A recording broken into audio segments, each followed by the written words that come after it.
tal? ¿Cómo están? Buenas noches. Estamos arrancando Cara o Cruz, estamos por Canal 13, también estamos por Unicanal, como todos los domingos. Pipodio, ¿qué tal? ¿Cómo te va? Muy buenas noches, Jorge, y a la audiencia. Aquí estamos firmes. Y apretamos el botón con una cuestión de ritualística. Eso sí o sí hay que hacer. Si, no, Sí. si arrancamos y uno te arregla el vestuario, no, y en no es lo mismo. en el repasador también me es si lo está mismo. botado, me desaboto. Bueno, arrancamos porque tenemos Sí, señor, varios temas. varios temas. Está con nosotros el director del Instituto Nacional de Estadística, Iván Ojeda. ¿Qué tal, director? ¿Cómo te va? Buenas noches. Muy buenas noches, querido Jorge. Un gusto saludar a Pipo y a esa gran audiencia que siempre le sigue. Bueno, a ver, queríamos charlar contigo y compartir, ahora que estamos cerrando el año, últimos datos que a criterio tuyo, técnico, son reveladores y que podrías compartir con nosotros. Desde el Instituto Nacional de Estadística hemos tenido un año muy prolífico en cuanto a la producción y difusión de las estadísticas. Lo más reciente ha sido la publicación de Mercado Laboral, en donde vimos una dinámica de la economía y por ende del mercado laboral muy positiva. Vimos 146.000 nuevos ocupados que logran conseguir también una ocupación económica y actualmente son cerca de 3.224.000 personas las que están ocupadas en la República. Vimos que la tasa de desocupación tiene una tendencia decreciente.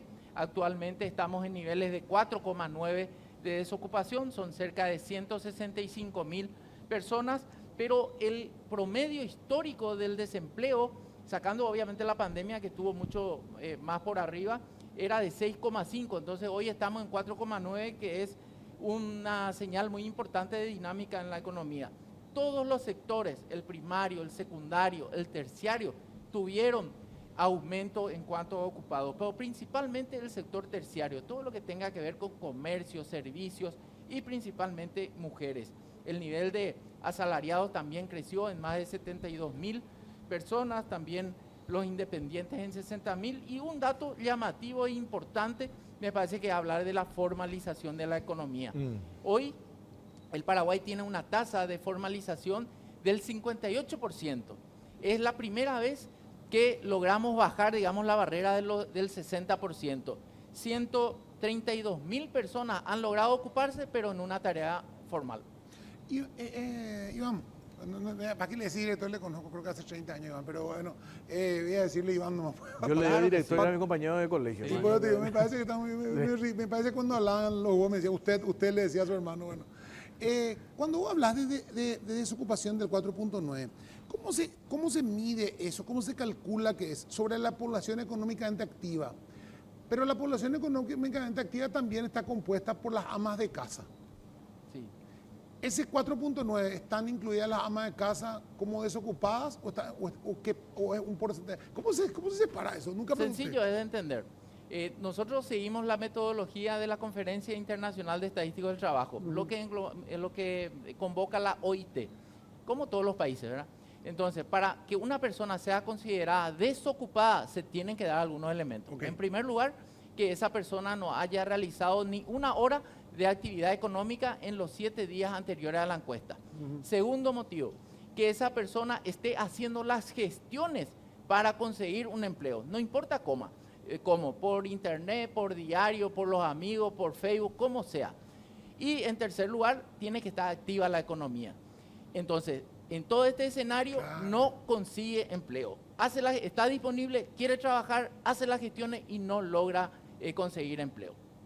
¿Tiene alguna característica común ese 4.9 que diga, mira, a lo que más le cuesta conseguir empleo es a lo que tiene esta edad, a lo que tiene esta condición, a las que son mujeres de esta edad, a lo que son hombres? ¿Hay algún factor que sea el que más pesa a la hora de no conseguir empleo? Interesantísima la pregunta, Pipo, y te cuento que hicimos una encuesta especializada con el Ministerio del Trabajo a empresarios y a empresas de Central y Asunción, y le preguntamos justamente eso. ¿Qué tiene que tener una persona, qué aptitudes o qué características tiene que tener una persona para ser contratada? Y decían, en primer lugar, Asunción y Central, ¿verdad? Decía habilidades blandas, tiene que tener la capacidad de trabajar en equipo, tiene que manejar la frustración, tiene que saber recibir instrucciones, También formación ofimática. Todo lo que sea computadora, teléfono, tablet, esa es una necesidad hoy. También en la parte administrativa y la parte de atención al cliente, digamos, ¿verdad? Después podemos hablar que en el caso de la desocupación también son, digamos, mayoritariamente mujeres. Esta brecha que siempre existe entre hombres y mujeres porque hay más hombres dentro de la fuerza de trabajo que mujeres, pero porque las mujeres dedican mucho tiempo a las tareas de cuidado. Cuando alguien tiene que encargarse de los chicos, de un enfermo o de tareas del hogar, es una tarea muy propia de las mujeres. Entonces dedican más tiempo a tareas no remuneradas que los varones. Sin embargo, en el Paraguay, las mujeres hoy ya tienen levemente más años de estudio que un varón. En promedio, la población paraguaya tiene 10 años de estudio, en promedio. Los varones están un poquito por debajo, 9,5, y las mujeres por encima, 10,5 más o menos. ¿Cuál es la proyección poblacional oficial para 2025 y en qué supuesto se basa eso? Sí, la población actual del Paraguay es de 6.417.000 personas.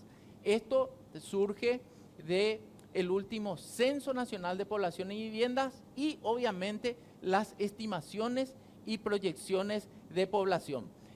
Como los censos son operativos muy costosos y se hacen cada 10 años y el principal objetivo es actualizar las estimaciones y proyecciones de población. En cada censo se revisa las estimaciones desde 2025 hasta el 2050 para atrás y desde el 2025 hasta el desde el 2025 para atrás de 1950 y para adelante hasta el 2050. Se estima que para el 2050 seremos una población de un poquito más de 7.111.000 personas. Y estas estimaciones y proyecciones se basan en premisas que se tienen que cumplir para que estas proyecciones sean concretadas. En primer lugar, 3 variables claves de la demografía. Entender cuántos van a nacer. Hoy en el Paraguay nacen en promedio cerca de 90.000 niños. También conocer cuántos van a fallecer, se estima. En promedios sin pandemia, en el Paraguay fallecen 36.000 personas. Y también la migración. Lo que se hace es calcular el saldo migratorio, la cantidad de gente que entra al país menos la que sale. Entonces, se estiman esto según los datos del censo y se dan las publicaciones de estimaciones y proyecciones de población que, reitero, hoy nos dicen que en el Paraguay somos 6.4 millones de habitantes. Obviamente, hay gente viviendo en el exterior que no está contemplada en esta cifra. ¿Cuántos serían los que viven afuera? Mira, aproximadamente. Hay estimaciones, hay 4 destinos más elegidos, Pipo. En primer lugar, Argentina, 522.000 paraguayos nacidos en Paraguay que viven en Argentina según el censo de INDEC. La comunidad paraguaya es mucho más, la descendencia y demás. Segundo destino, España, 127.000 paraguayos y paraguayas viviendo en España, la mayoría mujeres. Tercer destino, Brasil, 61.000 paraguayos viviendo ahí. Y cuarto, 27.000 Estados Unidos. Obviamente hay paraguayos en todo el mundo y, no sé, podemos hablar de una cifra de un poquito más de 1 millón quizás. O sea que seríamos 7 millones y medio aproximadamente. En el planeta. A ver, para precisar, ¿verdad? Desglosando otra vez, para sacar en limpio. Hoy nuestra población es 6 millones, ¿verdad? Sí. 400.000. 17.000, sí. 6.417.000 hoy, población, Paraguay. Sí. La proyección que tenemos al 2050 es de 7.111.000. Así mismo es. Esa es la proyección. Sí. Vamos a seguir creciendo, pero a un ritmo más desacelerado. Y acá la fecundidad es un factor clave. Quedaron muy atrás las épocas de nuestras abuelas, nuestras bisabuelas, que en los 50, por ejemplo, tenían en promedio 6 hijos. Eso hoy cayó a 1.9, que está un poco alineado a lo que está pasando en el mundo. Salvo África y la India, el resto del mundo tiene una caída de la fecundidad. Cuando, me acuerdo yo, hace 20 años atrás, a lo mejor más o menos, decíamos el 70% de la población paraguaya tiene menos de 30 años. Ese dato cambió. Sí, está cambiando. La estructura de la población hoy, Jorge, nos dice que el 25% tiene menos de 14 años, el 66% tiene entre 15 y 64 años de edad, que es la edad potencialmente productiva de una persona, y más de 65 el 8%. Pero en 1950 los menores de 14 eran más del 40% y los adultos mayores eran el 3,7% nomás. Y para el 2050 los menores de 14 años van a ser un poco menos del 25% y los adultos mayores de 65 van a ser el 16%. Entonces va a ser más o menos similar la cantidad de adultos mayores de 65 y los menores de 14. Y ahí se analiza lo que es el bono demográfico, Claro. ¿verdad? Que es una ventana de oportunidades que tienen los países porque su población es eminentemente joven. Hoy el Paraguay está en su mejor momento demográfico, porque la mayoría de la población está en edad de trabajar. Pero eso se va a ir cerrando con las próximas décadas y para el 2070 esa ventana se va a empezar a cerrar. Entonces es momento de políticas públicas, principalmente en aspectos que tienen que ver con salud, educación, empleo, principalmente, y cuidado, ¿verdad? Ahora, de acá a 25 años estamos hablando, tampoco debemos dejar de pensar que, y se habrá ido modificando con el tiempo, la esperanza de vida también está creciendo. Y decir, bueno, hoy el tipo que tiene 65 años, hasta 65 años vos medís hoy el tipo que puede trabajar. Pero quizás en 25 años vos podés medir hasta 70 también, porque vos vas a decir, la calidad de vida que va a tener ese tipo de 70 va a ser igual que a un tipo de 60 hoy. De hecho, yo siempre digo, vos ves una persona hoy de 75 años y veo a una persona de 75 años en una foto hace 30 años atrás y era un anciano y hoy es una persona adulta normal. O sea, no parece el mismo, parece el hijo del de la foto y tiene la misma edad. O sea, yo veo una foto de mi abuela que tenía 58 años, yo ya cumplí 55 y parezco su nieto, sigo pareciendo su nieto. O sea, esa es la diferencia que te digo, o sea, 30, 40 años atrás, ¿verdad? Y lo que estás planteando es algo que se estudia en demografía y estamos rompiendo un nuevo paradigma, estamos ante un nuevo paradigma. ¿Cuál es? La esperanza de vida en los 60 era de 60 años. O sea, si un niño nacía en 1960, tenía una esperanza de vivir 60 años. Hoy, en el 2025, la esperanza de vida en el Paraguay es de 75 años. Si nace varón, una persona hoy tiene 73 años de esperanza de vida. Si nace mujer, 77 años de esperanza de vida. Eso no quiere decir que una persona que tenga hoy 70 años va a vivir 7 años más. No. Para una persona pero que tiene... puede ser también, porque ha avanzado la ciencia en todo, ¿verdad? Puede ser, pero hay un horizonte que se estudia de más de 25 años otra vez. El que hoy tiene 60, 70 puede vivir 25 años. Pero en el escenario 2050 nos dice que la esperanza de vida va a ser de 82 años. Hija. Entonces, ahí hoy en el mundo se está debatiendo lo que va a ser la economía plateada, ¿verdad? Claro. Por las canas. Entonces va a haber personas perfectamente saludables, con energía y dispuestas a seguir contribuyendo al mercado laboral. ¿Y qué va a hacer esa persona, verdad? ¿Qué tarea se le va a dar? Entonces esa es toda hoy una discusión. Y el otro gran tema es el bono mujer, en el sentido de que las mujeres cada vez más están siendo protagonistas en el mercado laboral y eso es lo que estamos viendo en esta última medición. ¿Cómo se actualizan estos indicadores de pobreza, de desempleo, desigualdad? ¿Cómo se hace eso? Sí, realmente las oficinas nacionales de estadísticas se reúnen en Naciones Unidas, en donde está la Comisión Económica y Social de Naciones Unidas, que la representación lleva cada oficina de estadística. Cuando hablamos de pobreza, la pobreza tiene muchas dimensiones, pero hay metodología. Está la línea de la pobreza, que nos dice que una persona es pobre o no pobre según sus ingresos. Una persona es pobre en el Paraguay, monetariamente hablando, si no alcanza a cubrir 30.000 guaraníes de ingreso per cápita por día.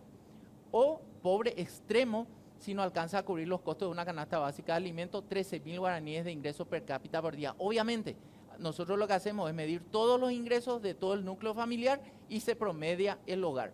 Después tenés el índice de pobreza multidimensional, esto lo trabajamos con la Universidad de Oxford. Hoy el 17% de las familias en el Paraguay o de las personas está en pobreza multidimensional. Después hay una serie de metodologías, por ejemplo, necesidades básicas insatisfechas. Hoy el Paraguay ha avanzado mucho, tenemos 28% de hogares con necesidades básicas insatisfechas, pero en la década de los 80 teníamos prácticamente más del 80% de los hogares con necesidades básicas insatisfechas. Tenemos mapa de pobreza, ese es un productazo que acabamos de sacar en semanas atrás, y el Banco Mundial ayer destacaba en sus plataformas globales.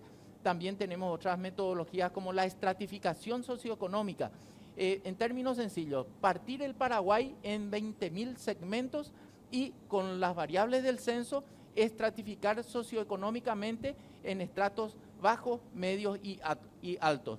Hay muchas metodologías, el Paraguay ha avanzado mucho en eso, por eso es que hoy la infraestructura estadística del Paraguay es muy robusta. Esto lo dice el Banco Mundial en su último informe acerca del índice de capacidad estadística de los países, que nos puntúa a Paraguay con 75 puntos. Esto nos sitúa por encima de la media de países de América Latina y por encima de países de renta media alta. ¿Qué indicadores hoy preocupa más al INE en términos de bienestar social? Bueno, la medida por excelencia del bienestar en el Paraguay por su uso es la pobreza monetaria. Y eso está casi culturalmente. Le preguntamos a alguien si es pobre o no pobre y muchas veces se asocia al nivel de ingreso. Pero una persona puede tener los ingresos para cubrir alimentos, para cubrir canasta básica y sigue teniendo carencias. Entonces surge el índice de pobreza multidimensional. Hay un abanico de posibilidades, pero cuando hablamos de medida del bienestar, la más utilizada en Paraguay es la pobreza monetaria. La pregunta es el tema también de cómo se calcula. Yo quiero saber a partir de cuando vos me decís 6.400.000 y algo, y 417 dijiste, más 1 millón en el exterior, cuando se calcula el PIB per cápita de un país, ¿se divide por el 6.417.000 o por los 7.417.000? No, por la metodología para medir el PIB per cápita exige el dato oficial de las Oficinas Nacionales de Estadísticas de la población residente en el país. O sea, vos dividís por 6.400.000. Así es. Correcto. O sea, el real tendríamos que sacar sobre hoy, sacar el de hoy sería sacar cuál va a ser, cómo cerramos el producto total el 2015 y ahí vamos a tener el número. Porque, ¿te acuerdas de cuando surgió el censo? Hubo una gran sorpresa cuando dijimos, Sí. no somos 7 millones, somos 6 millones nomás. Así Y ahí se ajustó ese PIB en los registros internacionales se ajustó. y ahí tuvo que haber subido. Así mismo. Pero estamos hablando casi un 20% de diferencia. No, lo que pasa es que el Paraguay ya era un país de renta media, ¿verdad? Media alta, y seguimos nosotros en ese estrato. Con esos cambios, hay cambios, Claro. obviamente, pero no somos un país de renta alta, ¿verdad? Y cuando se habla de población económicamente activa, justamente eso, al cambiar esos parámetros que tenés hoy, porque vos me decís 14, 15, a los 15 años empieza, pero el avance de la tecnología hace que de repente hoy día tengas chicos de 12 años programando, elaborando, trabajando, siendo parte de esa población económicamente activa, trabajando desde home office, haciendo cosas. O sea, ¿cómo se hace para cambiar esas convenciones? Se tienen que reunir entre todos ustedes, los directores del mundo, más o menos una convención, y ahí ajustar eso. ¿Cómo se hace para ir ajustando? Porque eso ha cambiado, Sí. evidentemente. Hay encuestas especializadas para medir el trabajo infantil, por ejemplo, Pipo, ¿verdad? Si me dices que el trabajo infantil suena algo malo, tiene un tinte de trabajo esclavo haciendo campeón en China. Y otra cosa, un chico está trabajando en su casa de computadora y un genio programando, y hay un montón. Hoy ya no es una excepción que un chico de 13, 14 años esté trabajando y generando cosas, y generando contenido, y generando video, y generando eso. Y está generando actividad económica permanentemente. Y no es de 15, tiene 13, 14. Tenés sumarle. Totalmente válido, Pipo, el comentario, pero lo que hacen los países o lo que hacemos las oficinas de estadística es llegar a consenso para que nuestros datos sean comparables entre países, ¿verdad? Entonces todos medimos de la misma manera, pero podemos, por ejemplo, tener registros administrativos o podemos tener encuestas especializadas, o mismo el censo de población, podemos desagregar y ver a qué se dedica la gente, cuántos años tienen los que están trabajando, etcétera. Nosotros habíamos comentado, ¿te acuerdas? Hace 2 semanas, datos oficiales de migraciones, 38.000 solicitudes de residencia permanente de extranjeros. ¿Cómo impacta eso, director? Y es una señal En clara. modelos poblacionales, digo, ¿verdad? ¿Cómo? ¿Cómo impacta eso en modelos poblacionales? Sí, tendríamos que analizar todo el contexto, ¿verdad? Si esas personas van a radicarse permanentemente en el Paraguay, porque también, por Residencia permanente. residencia Sí, permanente, sí. ¿verdad? Pero muchas veces una residencia permanente es necesaria para desarrollar una actividad económica. Generalmente esa es la mayor motivación. Sí. Y obviamente impacta positivamente porque estamos poniendo en evidencia de que la gente está viniendo al Paraguay. Así Y otro mismo tema es. migratorio muy Y interesante. no vienen precisamente por el clima, Sí. vienen por razones de oportunidad de negocio, de crecimiento, bienestar, o sea, una serie de cuestiones que yo decía el otro día, este es un indicador totalmente positivo, ¿verdad? Nadie va a un país donde tenés una economía desastrosa, donde invertir no es ningún negocio, donde no tenés proyección alguna. Entonces, ese indicador que ha aumentado casi en un 90% las solicitudes de residencia permanente de extranjeros, es un indicador absolutamente favorable. Y fíjate que es una señal, pero la semana pasada hacíamos la 4ª Jornada Nacional de Estadística y tuvimos presencia de representantes de la CEPAL.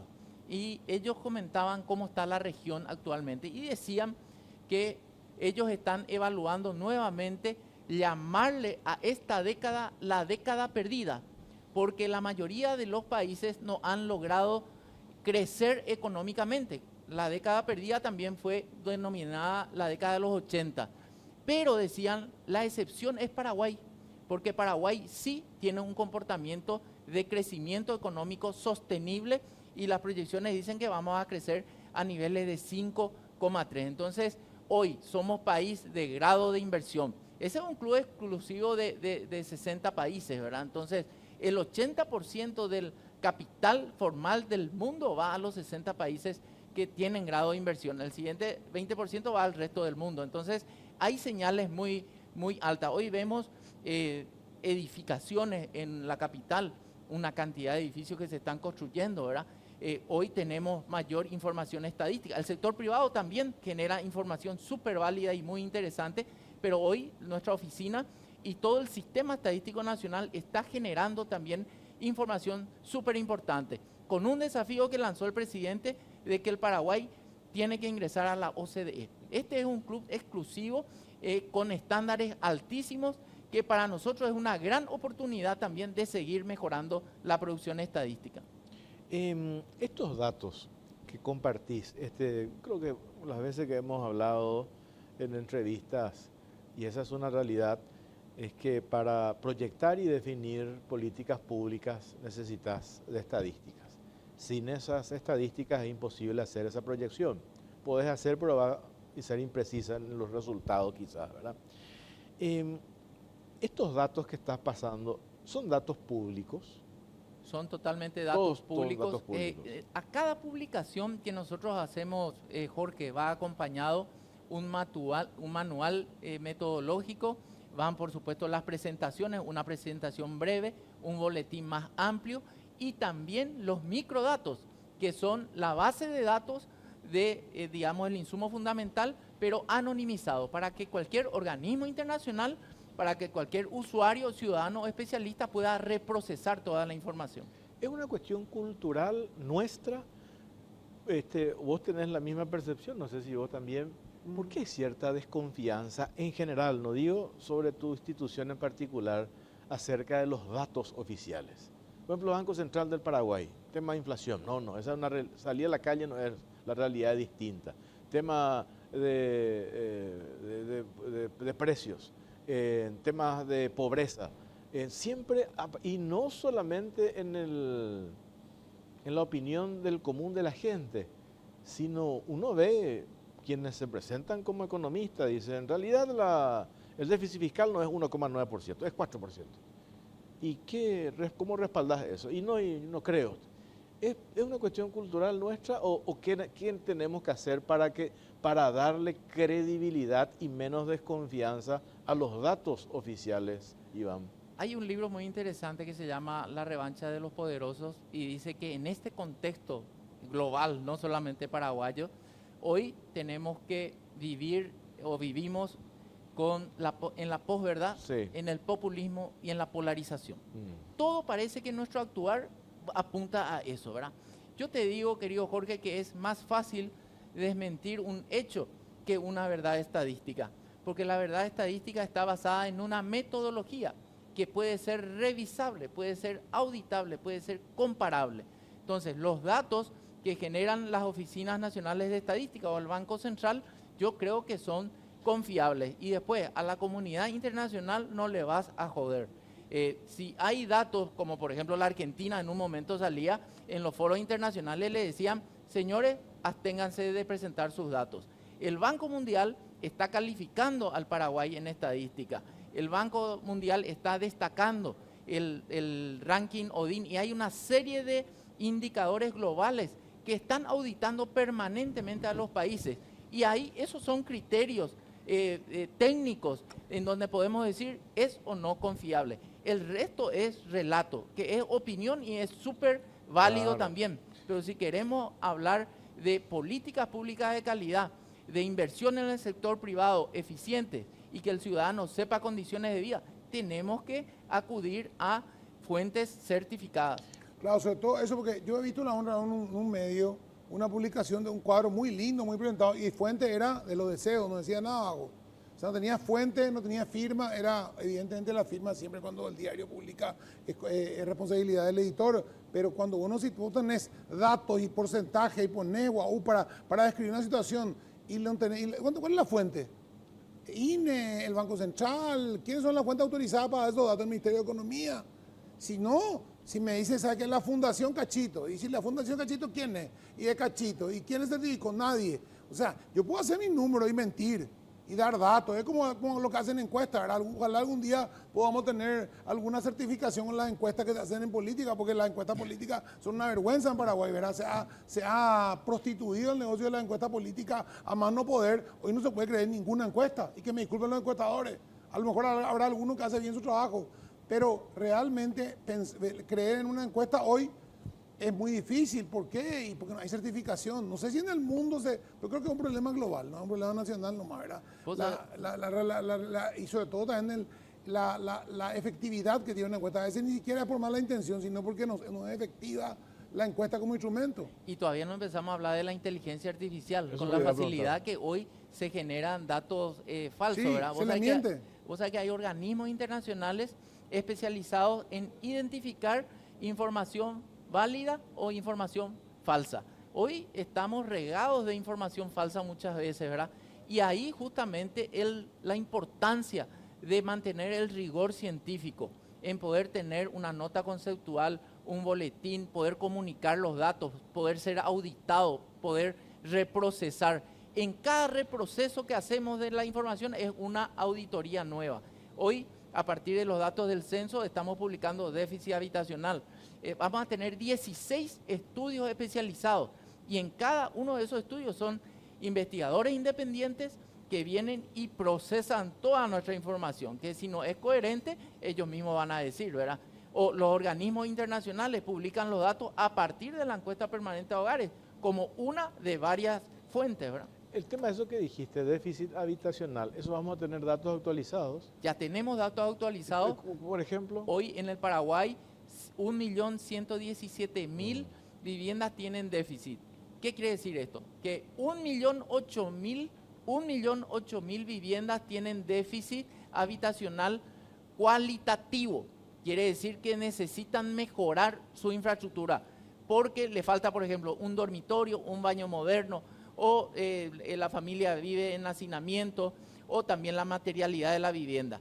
Y el déficit cuantitativo, a cuánta gente le falta una vivienda nueva, es de 108.000 viviendas es lo que falta en el Paraguay, Que no tienen, a ver, que no tienen vivienda. que no tienen vivienda. 108.000 ese es el dato. 108.000. Y a eso hay que sumarle lo que necesitan mejoramiento. Siempre suele hablar el ministro de eso, Un ¿verdad? millón Claro, 8.000. En total, en total. 1.117.000. Ujú. Ese es el dato ahora, Ahora, nuevo, real, nuevito. el más reciente. Y Eh, tenemos a nivel distrital. Ahora, cuando vos hablas de inteligencia artificial, es cierto. O sea, es que me tocó un dato la otra vez buscar a través de inteligencia artificial, me dio un dato errado. Y chequeé ese errado, crucé ese dato con otro porque me dijeron, está mal ese dato. Y me dijo la inteligencia, me respondió, discúlpame, me equivoqué.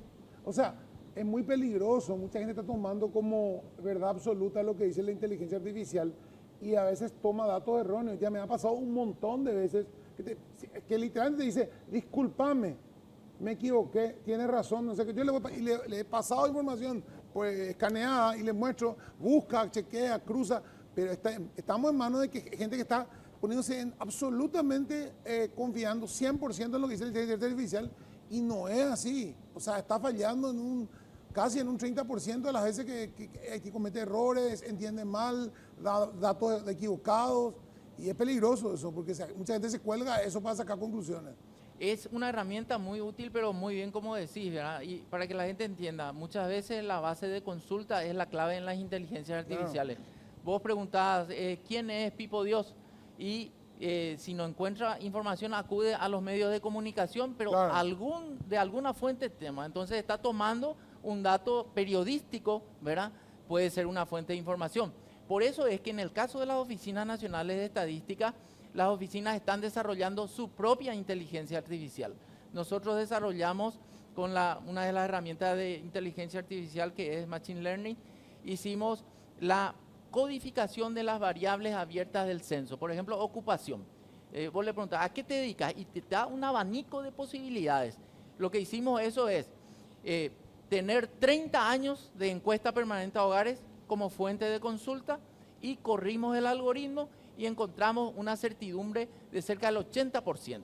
Para nosotros fue un ejercicio excelente, muy interesante, pero lo que estamos viendo es, y estamos trabajando con el INEGI de México ahora, para que nosotros también como oficina de estadística podamos desarrollar nuestra propia inteligencia artificial. ¿Por qué? Porque muchas veces vos bajás a ChatGPT y te estás conectando a una nube, ¿verdad? Y si la inteligencia artificial es seria, es buena, ok. Pero hay empresas que han perdido toda su información por estar experimentando con la nube. Entonces, nosotros en un ambiente controlado, sin nube, tenemos que desarrollar la inteligencia artificial, como lo que hemos hecho. ¿Verdad? O de todos modos, podrían subir sus datos al dominio de todas las más conocidas para que manejen datos fidedignos de ustedes, ¿verdad? O sea, como uno se alimenta de repente el Google Maps, o sea, Google Maps tiene que estar alimentado por semáforos, asfalto, cambiar dirección de una calle, el municipio tiene que estar, si cambia la dirección de una calle, si asfalta una ruta, si asfalta un camino, tiene que informarle a Google porque a que Google la actualice. Nosotros trabajamos con Google, ellos nos pidieron las capas del precenso que hemos publicado y es información pública, obviamente está disponible hoy en el portal geoestadístico, ¿verdad? Entonces hoy también trabajamos con información de la NASA. Si uno entra al portal geoestadístico puede ver el uso de la tierra en el Paraguay, ver dónde están las edificaciones, dónde están los cultivos, dónde están los bosques. Hoy en nuestro portal geoestadístico puede tener las rutas, las vías de acceso por materialidad, los cursos hídricos, dónde están los servicios públicos ofertados, salud, seguridad, con puntos georreferenciados, obviamente guardando siempre el secreto estadístico que sencillamente consiste en que no podemos identificar al informante. Para volver al tema de déficit habitacional, que es lo nuevo que hiciste referencia, 1.100.000, ¿cuánto dijiste? 1.100.000. 108.000. 108.000. No, 1.008.000 déficit 1.008.000. cualitativo. Y el cuantitativo, 108.000. Bueno, 108 es bajísimo, o es mucho en comparación. Y O realmente sea, ese dato del 100.000 redondeando, que no tienen casa. que no tienen caso. Que no tienen casa, ¿qué quiere decir? ¿Dónde vive? y vive en alquiler o vive con algún pariente o comparten vivienda con otra gente. Porque ese es un dato, a ver, el Ministerio de Urbanismo hoy, datos oficiales, 2 años y medio de gestión del ingeniero Juan Carlos Baruja, muestra ya viviendas entregadas, 25.000 y una proyección ya de 42.000. Y el objetivo de ellos en estos 5 años de este gobierno es llegar a 100.000. Sí. Si eso se concreta, se estaría salvando el déficit habitacional. Claro, ahí había que separar nomás, que todavía, pero el número mayor es de los que no tienen vivienda. Después está Cherogua Poná, que ya es otro segmento, ¿verdad? Hay una cuestión, Jorge, o sea, no podemos tampoco decir que la meta es llegar a tener 100% de que la población tenga vivienda propia, porque no existe en el mundo eso. O sea, el alquiler es parte del que hay gente que no decide no tener vivienda o alquila o decide invertir en otra cosa, o jóvenes que se mudan y no requieren vivienda hoy, pero figuran en ese déficit. Es Pero así mismo. no quiere decir que sea una necesidad urgente ese 1.100.000, o sea, 1.100.000 viviendas, ya necesitamos 1.100.000 viviendas. No los 1.100.000, ese 100.000 sí. Sí, yo me refiero al 100.000, no los 1.000.000. Claro, los 100.000 Y después que quede dinámico, Claro. después quede dinámico, ¿verdad? Porque fíjense nomás lo que vimos en el censo. Nosotros seguimos creciendo como población a un 0,6% de crecimiento anual en población, pero en vivienda crecemos a un 3% anual. Entonces, la familia, los hijos crecen, se van, construyen una nueva vivienda, pero la casa paterna no se destruye, se sigue generando, ¿verdad? Hoy vemos zonas, por ejemplo, en el centro, con edificios que están desocupados, ¿verdad? Encontramos 300.000 edificios desocupados por muchos motivos, ¿verdad? Vemos muchas construcciones, quizás un especialista en real estate nos va a dar mejor información, que no apunta solamente al déficit habitacional, muchos para usar estas plataformas de internet y alquilar, otros como inversión, otros sí para déficit habitacional, ¿verdad? Nosotros trabajamos muy de cerca con el ministerio, con el ministro Juan Carlos Baruja, y justamente ahí los precios que puso Cherogua Poná para el tema de la cuota son el resultado de la ciencia, son el resultado de estudios exhaustivos. Los que viven en alquiler en promedio no pagan más de 2 millones de guaraníes. Entonces, por eso la cuota más o menos se ajusta a eso. 2 preguntas y cerramos, ¿verdad? Porque tenemos ¿hay más mujeres que hombres? Hay levemente más hombres que mujeres. Más hombres que mujeres. Sí.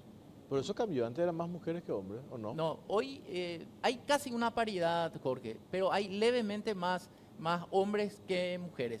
Pero hay un dato interesante, nacen más hombres que mujeres, pero las mujeres sobreviven más.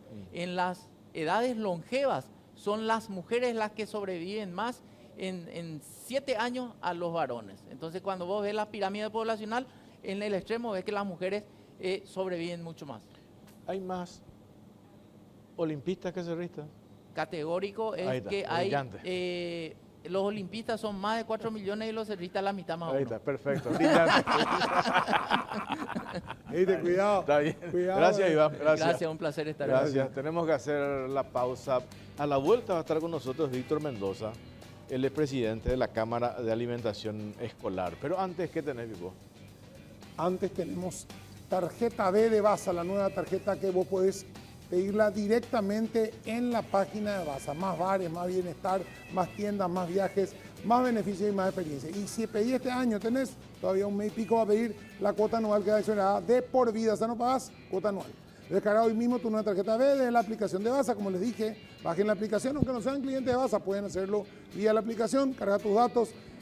O llamar al 021-618-7070, pero puedes hacerlo de tu teléfono hoy, ahora mismo y generar la tarjeta. Basa a tu lado en cada logro. Pedí tu moto Buller en Bristol, incluye chapa gratis, sí, chapa gratis, en cuotas desde 269.000 sin entrega inicial y con los mejores precios del país. Además, tus compras participan de la promo 2.000 millones en premios. Bristol, la mejor casa de electrodomésticos del país.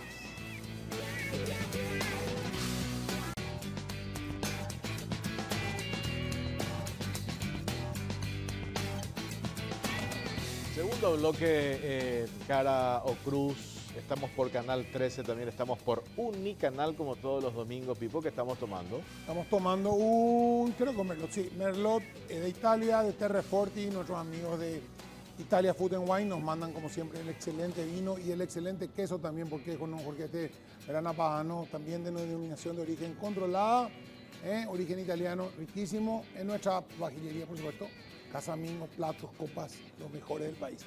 Así que ya saben, en Instagram también pueden buscarle a Italia Food and Wine y a Casamigos. Bueno, perfecto. Y ya está con nosotros Víctor Mendoza, presidente de la Cámara de Alimentación Escolar. ¿Qué tal, Víctor? ¿Cómo te va? Buenas noches, Jorge. Buenas noches, Pipo.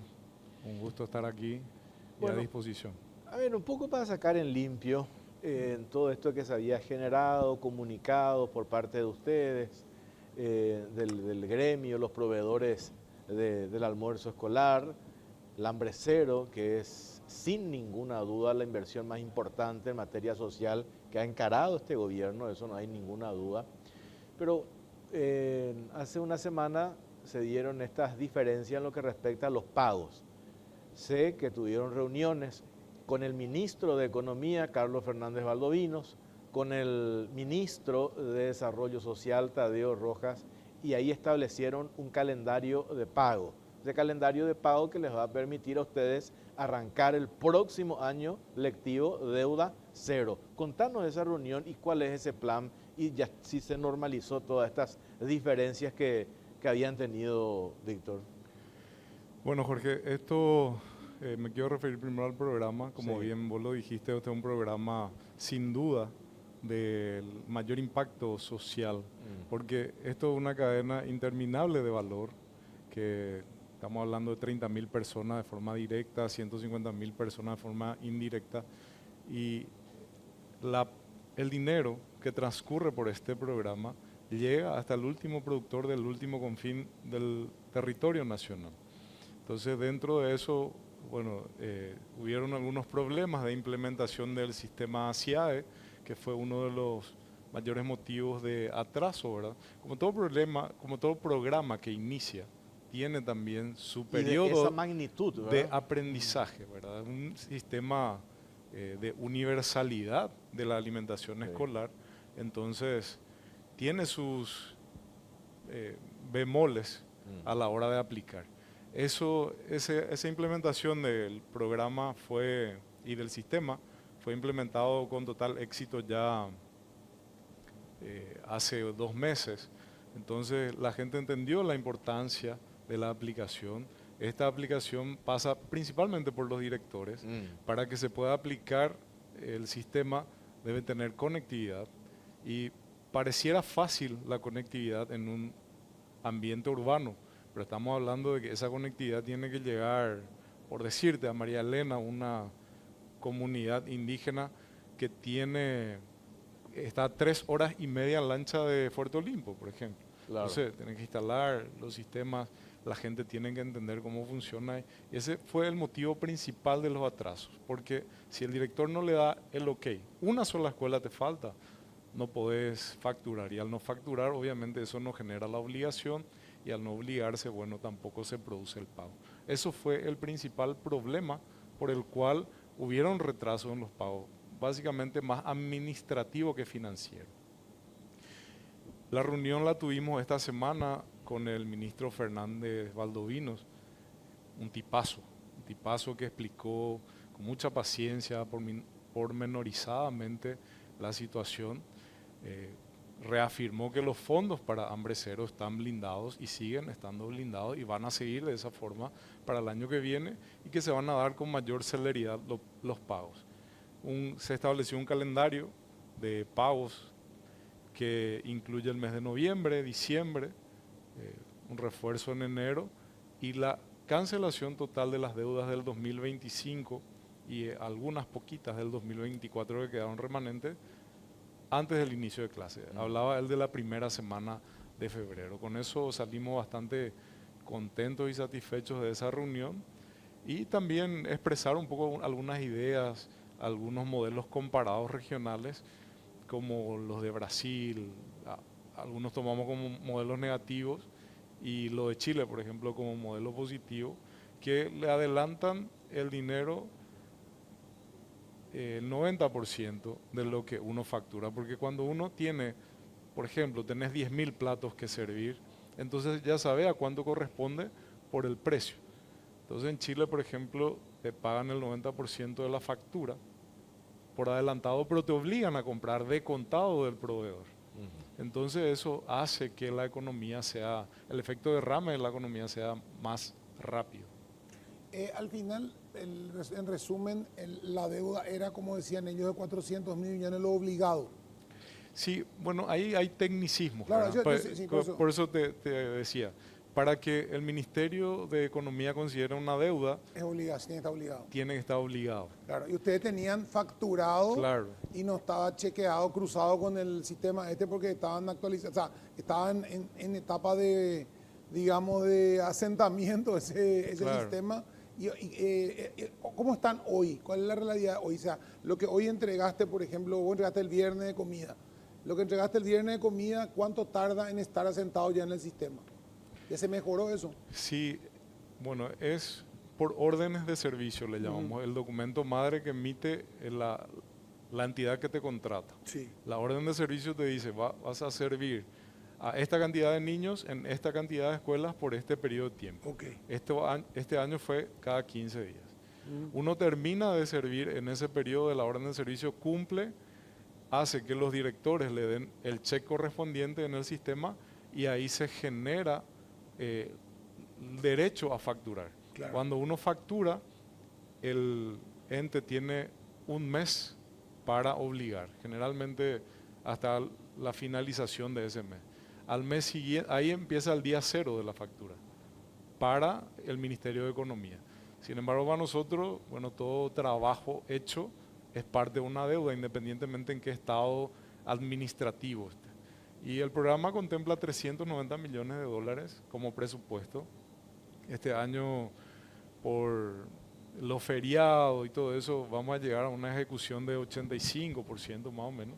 Quiere decir que estará en torno de 350 la ejecución. Y calculamos antes de esa reunión, porque desde esa reunión, bueno, surtieron efectos reales de pagos, empezaron los pagos de esa reunión. Y hoy calculamos que ha de ser 125 millones de dólares la deuda total en relación a los servicios. Lo de noviembre todavía ni siquiera está facturado, se tiene que facturar en diciembre.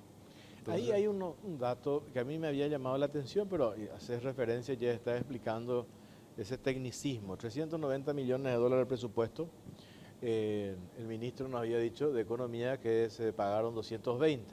Entonces yo decía, ¿dónde salió la deuda de 240? No tenía lógica. 390 menos 220 que ya se pagó, daba 170, no daba 240. Y después de esa reunión me pasaban el dato que el Ministerio de Desarrollo Social, la deuda era 358.000 millones de guaraníes. Hablamos con César Sosa, el presidente del Consejo de Gobernadores del Paraguay, nos hablaba de una deuda de 50. 358.000 millones, 50 millones de dólares, sí. Y 100 y poquito, ¿verdad? Esa es la deuda hoy real. ¿Y cuál es ese calendario? Ya acabas de explicar. Creo que 100.000 este mes, después el otro mes 100.000 y después completar el resto hasta antes del inicio del año lectivo. Así se pusieron de acuerdo ustedes. Así mismo. Pero lo que habla el ministro, lo que hablaba en esa información periodística, es lo referente al MDS. El MDS contempla los territorios de Asunción, Central y el departamento de Presidente Hayes. En esos territorios, sí, la deuda era de 400.000, sin contar lo de noviembre, ¿verdad? O sea, pero igual, se pagó una parte y bueno, queda lo de noviembre, o sea, queda más o menos entre 60 millones de dólares lo del MDS. Pero después tener las 15 gobernaciones restantes, y a eso se suma los 90 o los 80 que falta. ¿Sabes por qué nosotros consideramos importante hablar contigo, Víctor, Sí. en tu condición de presidente de la Cámara de Alimentación Escolar? Por dos razones. Lo primero, eso que aclaramos y lo dijimos desde un inicio y lo reconocen ustedes, que es el programa más ambicioso de inversión social de este gobierno en los últimos, yo creo que en esta era democrática. No es poca cosa, parece un número redondo, 1.050.000 niños que comen, parece número genérico, pero es un plato de comida todos los días. Y se dio a partir de ese reclamo de ustedes, pretensión de ciertos sectores de querer liquidar un programa estrella a toda costa. ¿Verdad? Esto es la confirmación de que ese programa no funciona, cuando que en realidad también se ha explicado por qué se llegó a esta situación. No por una cuestión de incompetencia, sino por una cuestión de pragmatismo, que hacía referencia con la carga de datos que tienen que hacer los directores, que permite, por cierto, total y absoluta transparencia. No como anteriormente se hacía, que cada administrador de contrato manejaba su criterio. Hoy hay una trazabilidad.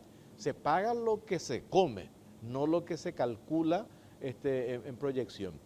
Y por otro lado, me parece interesante también mencionar, yo te decía dos aspectos. Por un lado, eso que está aclarado. Y que ustedes también den la cara y digan, esto ya está solucionado.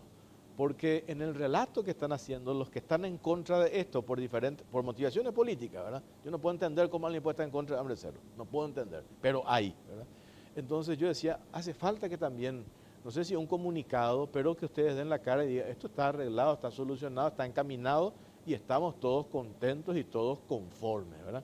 Eso me parecía interesante también por parte de ustedes que lo hagan, Víctor, como gremio. Valoro esa sugerencia, Jorge. De hecho, ya lo hicimos en algunos medios que se hicieron eco de la noticia. De hecho, como vos decís, este programa es el programa emblema del gobierno nacional. Pero no es solamente un programa del gobierno, es un programa de Estado que está destinado al capital más importante que tiene una nación, que es su capital humano. Hoy, en la era de la tecnología, del conocimiento, hoy el capital más valioso que tiene una nación es su capital humano. Y está enfocado a la base de ese pilar, que es la alimentación. Un niño alimentado es un niño que puede aprender. Un niño no alimentado es un niño que no puede aprender. Después, bueno, vendrá seguramente programas de calidad educativa y de avances ya como Estado, ¿verdad? Y para nosotros es un motivo de orgullo participar y ser parte de llevar un plato de comida a los niños. Nosotros también hemos hecho el esfuerzo de, en todo lo que va del año, no sentar una postura, y tampoco lo hicimos de manera irrespetuosa, siempre valorando lo que implica el programa, y nosotros estamos muy agradecidos. Y como te decía al principio, el ministro Fernández Baldovino, el ministro Tadeo Rojas, dos tipazos que entendieron, hablando se entiende. Las diferencias eran más conceptuales que de posiciones políticas. Nosotros estamos para ayudar, nos consideramos aliados estratégicos del gobierno para la consecución de sus fines, y lo vamos a seguir haciendo. Hablando y aprendiendo de los errores, bueno, el año que viene esto va a fluir con mayor naturalidad. A la vuelta, se pretende crecer la cantidad el año que viene aumenta la cantidad de platos por servidos, o sea, de personas que van a ser atendidas, o sea, de chicos que van a recibir comida, o va a ser el mismo número aproximadamente. Se pretende crecer al tercer ciclo, digamos, el primero, segundo y tercero. ¿Serían cuánto en total? Así? De la media, se sumarían 200.000 chicos más o menos. Rondaríamos 1.300.000 más o menos. 1.300.000. Y también hay un programa, o un proyecto más bien, del Ministerio de Educación, que pretende retener a los niños en situación de vulnerabilidad en las escuelas durante las vacaciones. Porque el problema de la vulnerabilidad no termina con las clases.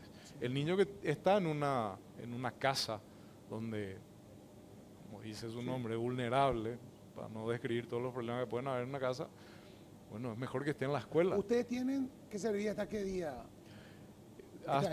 Servimos hasta el viernes 21 pasado y en el MDS, y hasta el 28 en las demás gobernaciones. Y ahí volverían en febrero recién. Volveríamos en febrero. Sí. Claro, ahí tenés 2 meses y pico, casi 3 meses que no tenés nada así, que comen 3 meses. Casi 3 meses, ¿Cierto? Considerando que este año empezaron el 24 las clases. ¿Y cómo se implementaría? ¿Se harían la comida en el colegio igual? ¿Irían al colegio en vacaciones a almorzar? Sí, y habrían programas deportivos y culturales, claro, que puedan sostener al niño. Sí, como una colonia de vacaciones. Sí, como una colonia de vacaciones permanente para zonas vulnerables. Si bien, no sé si te acordás, Jorge, que esto empezó en el 2024 con 90 distritos que fueron seleccionados como los más vulnerables del país. Así Bueno, es. entiendo que empezaría por ahí. En el siguiente bloque va a estar con nosotros el ministro de Agricultura y Ganadería, Carlos Jiménez.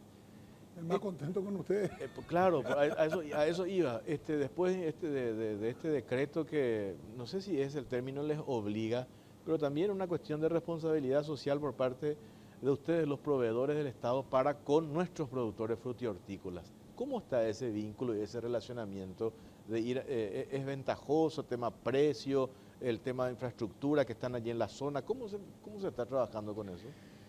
Y la verdad que hay mucha oportunidad de mejora en ese ámbito. Realmente los productores no están asociados.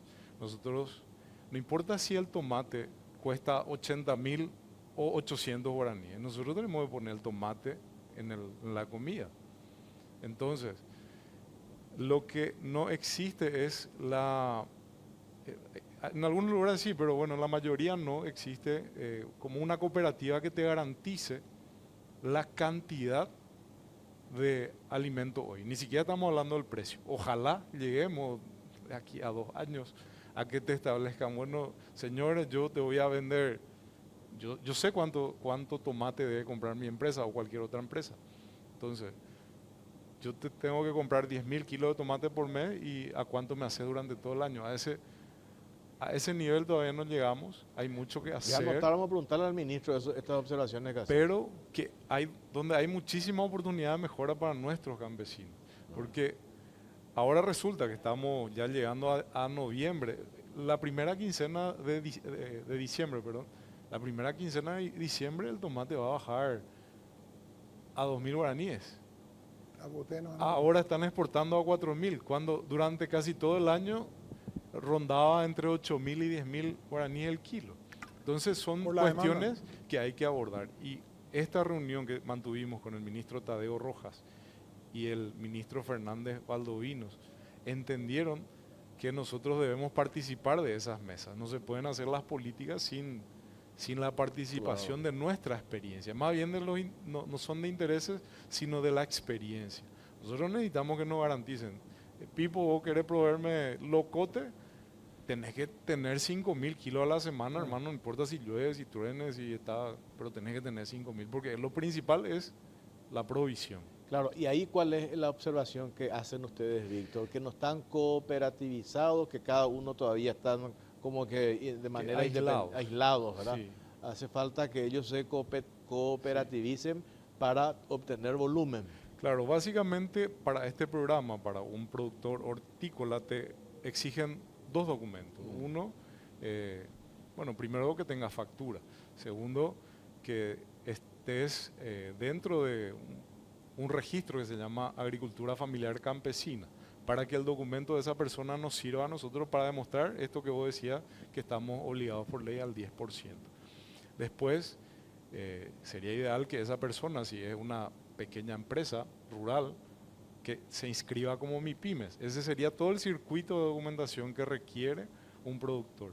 En eso puede ayudar muchísimo el Ministerio de Agricultura y puede ayudar en la planificación de los cultivos. Te di el ejemplo de diciembre. Todo el mundo quita porque plantan en una determinado mes del año porque siempre lo hicieron así. Entonces, pero vos en febrero tenés escasez. En agosto tenés escasez. En septiembre tenés escasez y los precios suben cuando hay escasez. Entonces, a veces entran, cuando hay escasez, se libera la importación y se proveen hortalizas. Un proveedor, en el caso de las empresas que se dedican a esto, porque hay lugares que hacen con empresas como ustedes y otros que hacen la cocina en la escuela, hay diferentes modalidades. Sí. Una empresa que tiene, ¿cuántos centros de producción tiene? Si toma, en cada departamento tiene su centro de producción, digamos. Si por ejemplo, vos ponerle que agarras cada Zapá y cada Guazú, Sí. Te dan a vos. Vos propones en cada departamento un centro de producción. qué buena tu pregunta. Bueno, no sé Tipo, cómo hay dos modalidades, ¿verdad? Una es la modalidad de catering, que básicamente es un modelo industrial. Vos cocinás en una industria gigantesca. ¿Pero en una sola o En cómo una haces? sola, y eso es solo para Asunción Central, Ok. esa modalidad. Y cocinás en una industria y llevas la comida servida en recipientes Sí, térmicos hemos visto. y le servís. La otra modalidad, que es la mayor parte del programa Hambre Cero, se llama Cocinando en las Escuelas. O sea que vos tenés que montar la cocina en la escuela, tenés que contratar a la cocinera, al ayudante, a la limpiadora, tenés que tener un centro logístico en ese departamento cerca de esas escuelas, donde vos recepcionás los insumos y le llevas en camiones refrigerados esos insumos a cada escuela, de frecuencia semanal o 2 veces a la semana. Esa básicamente es la modalidad. ¿Y no sería más fácil que tu centro logístico sea como tu centro de acopio para que el productor, si no se cooperativiza, sepa que en el centro logístico tal del productor de la zona sabe que puede ir a entregar su tomate, la cantidad que tenga, y vos tenés un precio al que le vas a comprar ese tomate? Y eso así funciona generalmente.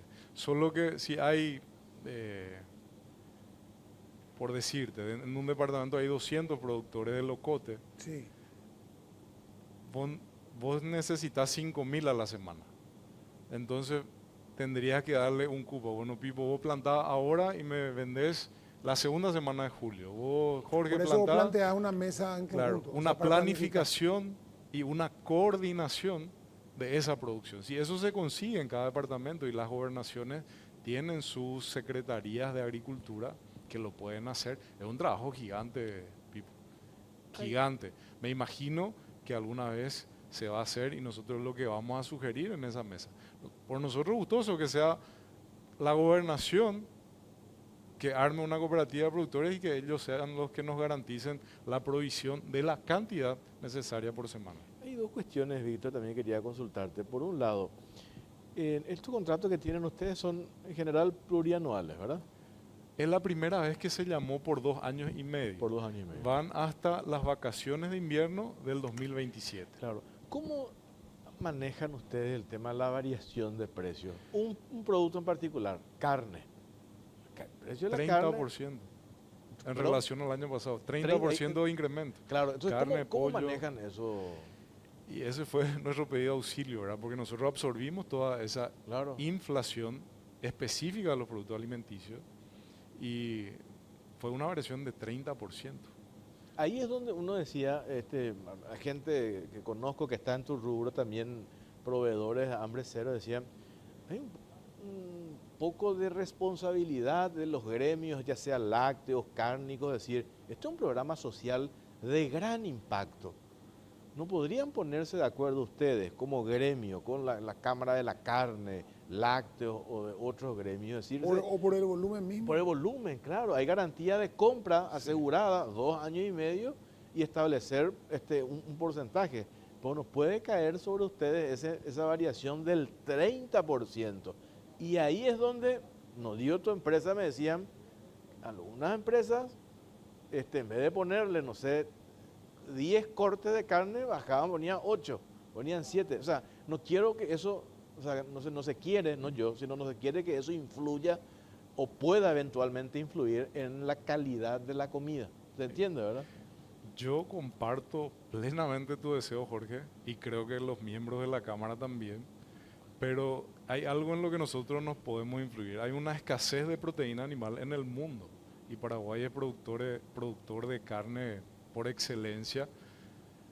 Y lo que nosotros no podemos hacer es dejar de poner la carne en el plato de comida. Entonces tenemos que comprar al precio que nos ofrecen. Porque nos dicen, no, si no me quieren comprar a este precio, llevo afuera.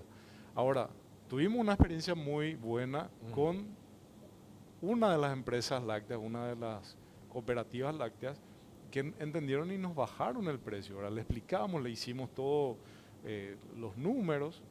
Mira que esto influye de esta manera, acá estamos perdiendo. En uno de los ítems, nosotros como Cámara estamos perdiendo en el tema de merienda escolar. Lo que antes era merienda escolar se está perdiendo por el precio de la leche, de los derivados, se factura al 10%, vos compras al 5%, entonces hay una variación numérica dentro de eso. Nosotros compartimos plenamente ese deseo y a partir de ahora que terminan las clases, esa es nuestra estrategia. Sentarnos a hablar con cada uno de los involucrados como gremio, el gremio de la carne, el pollo subió, el cerdo subió, supongo que van a entrar otras proteínas también, por ejemplo pueden entrar las proteínas de la carne de oveja y para nosotros es auspicioso que se pueda mantener un nivel de precio de tal forma que vos puedas calcular. Nosotros nos presentamos a la licitación el año pasado con 30% menos el costo. No sabemos cuánto va a llegar en el 2026 y menos en el 2027. Pero eso tenemos que absorber, porque nuestro precio solamente se puede incrementar si varía el IPC, y el IPC no solamente es alimentos. Claro. Lo otro y por último, para redondear, Víctor, por ley ustedes están obligados a todo empleado que contratan que se formalicen. Eso ha permitido, nos decía el domingo pasado acá la ministra de Trabajo, un proceso de formalización hambre cero, creo que 20.000 y pico, ¿verdad? Sí. Un poco más de 20.000. Eso ustedes eso es innegociable. Ustedes tienen que tener eso por condición para trabajar y proveer y tener contrato con el Estado. Eso es indiscutible. Eso es indiscutible y tuvimos una reunión con la ministra el día jueves. Sí.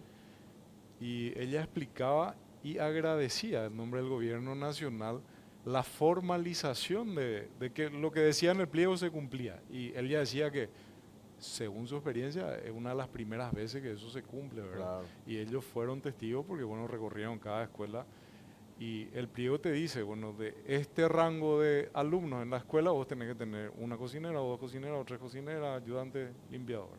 Y eso se cumplió a rajatablas, 20.000 más o menos. Que se puede hacer había sido. ¿Sabes por qué? En otro programa, Pipo, tenemos que debatir.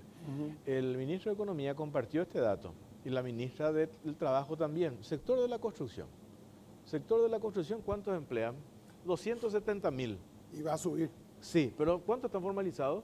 11%. ¿Por qué 11%? ¿Verdad? ¿Por qué 11%? ¿Por qué ustedes pudieron formalizar a prácticamente todos y el sector de la construcción no? Ellos tienen contrato con el Estado, algunos contratos plurianuales, etcétera. Hay una cuestión de que hay una costumbre que son jornaleros. Entonces quedó ya la costumbre de que el trabajador del sector de la construcción es jornalero y nunca se formalizó al jornalero, siempre fue jornalero y tenía una alta rotación y se iba mucho de una hora a otra. Entonces hay que buscar un mecanismo de una formalización, de algún tipo de formalización. Hay que buscar. Es un dato real que me parece que también va a contribuir muchísimo al proceso de formalización. Dale, Víctor. Esto es, ustedes reparten como postre. Sí, eso comen los niños todos los días en la escuela. Es parte del menú escolar. Caí ladrillo. Caí ladrillo. Caí ladrillo. Hombre. Espectacular. Tiene un... pues mira, tiene hasta el sello de la FDA, tiene otras exportaciones. Ese es el mismo que come un paraguayo en New Jersey o en Miami. Qué rico. ¿Te va a servir, Jorge? ¿Te va a servir? Yo no necesito. No, está cansado. Fue mucho trabajo. Sí, bueno. Gracias, Víctor. Gracias, Jorge. Gracias, Pipo, por el espacio. Vamos a hacer la pausa, Pipo. Vamos a la pausa. Llegó la nueva tarjeta B de Vasa para disfrutar de lo que más te gusta. Más bares, más bienestar, más tiendas, más viajes, más beneficios, más experiencias. Atendela, si la pedí este año, la cuota anual queda exonerada de por vida. Descarga hoy mismo tu nueva tarjeta B desde la app de Vasa o llama al 021-618-7070. Vasa a tu lado en cada logro. Aprovecha la promo más grande del país con Bristol, 2.000 millones en premios. Por tus compras estás participando de fabulosos premios, increíble Audi Q5, una importante Amarok 0, Amarok 0 kilómetros, motos Buller, millones en efectivo, compras gratis, viaje al mundial. Además, por tus compras te llevas una cuota de regalo. Vení, comprá y ganá en Bristol, la mejor casa de electrodomésticos del país.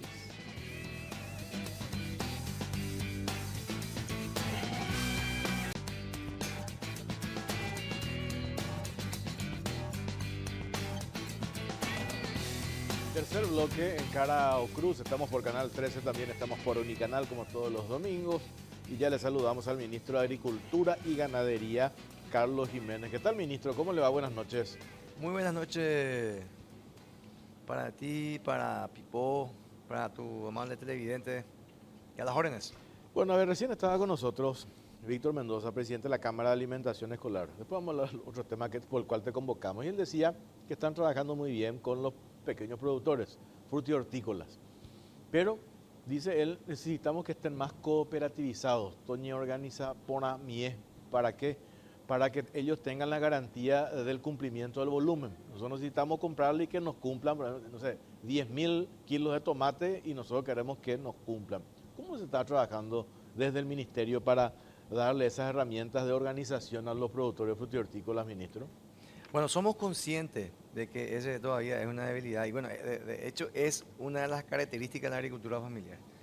Tener volumen y la mayor capacidad organizativa de ellos, ¿verdad? Entonces son situaciones que con el tiempo tenemos que ir mejorando, pero que sí paulatinamente se sienten las organizaciones en muchas organizaciones. Hay inclusive ocasiones que donde se puede acompañar con con la manera que nos gustaría hacerlo, porque justamente falta formalización, faltan muchas cosas que con el tiempo se va a ir corrigiendo. Esta oportunidad de hacer negocio con la ley de alimentación escolar justamente despierta mayor interés en las organizaciones de estar cumpliendo con las normas, con las exigencias y por sobre todas las cosas de la oportunidad de negocio que se pierde cuando no está bien organizado, cuando no están ofreciendo esa garantía que necesita una empresa de que los productores sí pueden entregarle o proveerle el volumen de productos que ellos requieren. Pero se está trabajando. El tema dice, el reclamo es que quieren superar ese 10% que por decreto, ¿verdad? Ellos están obligados, o por ley, ellos podemos superar, dice, y sobre todo si tenemos la proyección y nos ponemos de acuerdo al tema precio.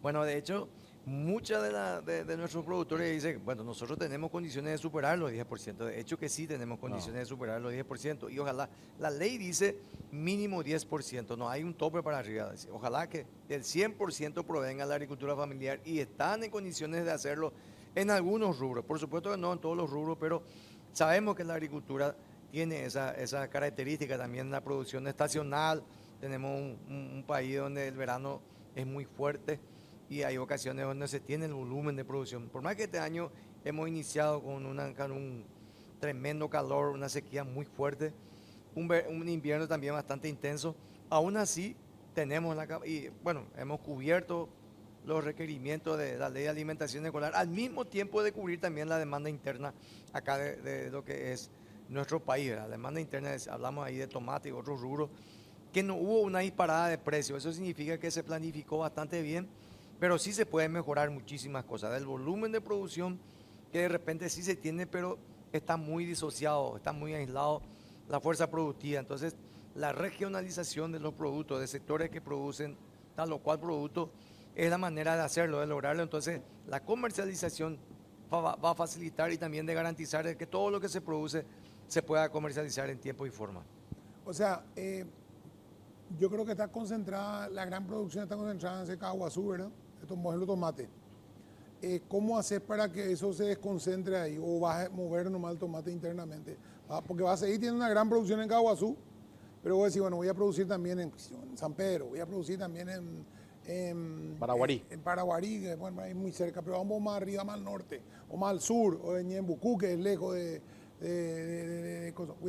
Pues se puede ir buscando para que para esa zona por lo menos abastezca esa zona la producción. Bueno, en realidad es cierto, 65% de la producción de hortalizas proviene del departamento de Caguazú.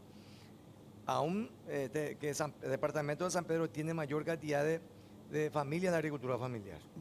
Totalmente, pero ahí hay muchas cosas que hace que ellos estén en la situación de no muy alta productividad. Y por otro lado también el Ministerio de Agricultura y Ganadería a veces, nosotros encontramos esa debilidad, ¿verdad? Concentraban mucho sus acciones en ciertas regiones. Por darte un ejemplo, papa solamente se producía en Paraguarí y Cordillera Caguazú. Y desde nuestra gestión hemos diseminado en 11 departamentos. Entonces entregamos Itapúa, que salió muy bien, se desempeñó bastante bien. Central se desempeñó muy bien. La semana pasada estuvimos cosechando en el distrito de Itá productos de muy buena calidad.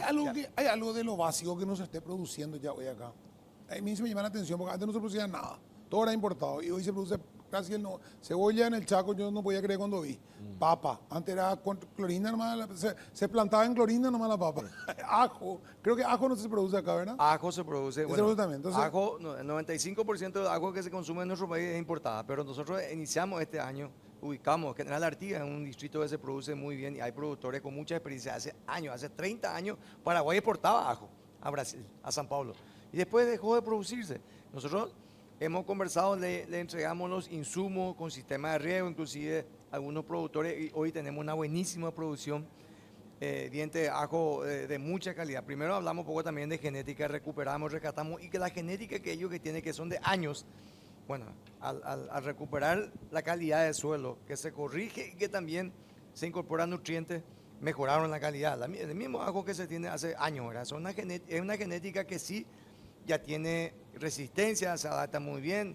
Es una variedad que hace años se introdujo en nuestro país, que tiene un buen comportamiento. ¿Y de pero precio, sí, de precio cómo todo estamos? bien. El precio es, el ajo, bueno, una cabeza de ajo cuesta 5.000 guaraní. Y una brasilera o china, Y, no sé qué es y lo que tomate viene. de repente a veces no alcanza, está 4.000 guaraní el kilo. O sea que por eso hay tantas cosas por hacer y nosotros estamos insistiendo justamente en adoptar una agricultura no convencional. ¿Cuáles son las agriculturas no convencionales que nosotros le decimos incorporar eso? Zucchini, ajo, en pequeña superficie tener mayor productividad y generar mayor ingreso. Eso es lo que nosotros necesitamos.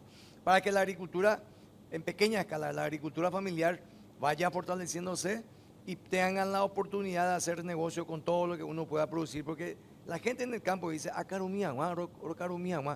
nosotros le quitamos eso de la cabeza de nuestra gente, de la mente de nuestros productores, que nosotros tenemos que ser competitivos. Tenemos que hacer agricultura de comercio, agricultura de mercado, no de subsistencia, no solamente para comer. Generar ingresos, porque el alimento es, nosotros producimos alimento. Paraguay alimenta más de 80 millones de personas en el mundo, una agricultura empresarial, una agricultura extensiva, pero el pequeño productor también tiene que incorporarse a la agricultura agroexportadora. Estamos logrando a poco. Este año, segundo año consecutivo, exportamos tomate. Y eso es un logro país, un logro demasiado importante, porque el tomate tiene un comportamiento bastante irregular. Hay momentos que el precio está muy bajo, como ahora, porque hay muchísima producción, y hay momentos donde no tenemos ninguna oferta.